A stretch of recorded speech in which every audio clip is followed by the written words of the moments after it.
Siya, oh. Oh. Nakatayo na. Nung isang araw, nakahiga silang lahat. Naghihingalo na. Dahil hindi nakaababad sa tubig. Ngayon, nilagyan ko sa tubig. Tinanim ko muna siya dyan. So, saka ko na lang siya ilipat sa... Saan ba pwedeng kakapit ito, sa lupa o sa kahoy? Ewan ko anong halaman to.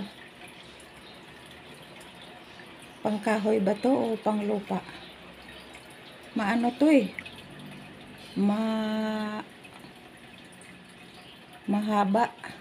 Gumagapang na halaman ito. Parang gumagapang siya pa.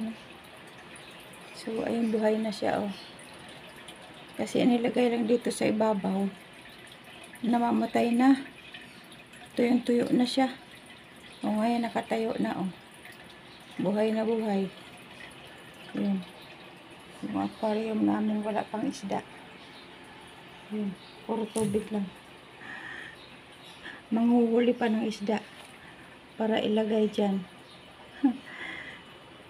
Bye-bye, aquarium.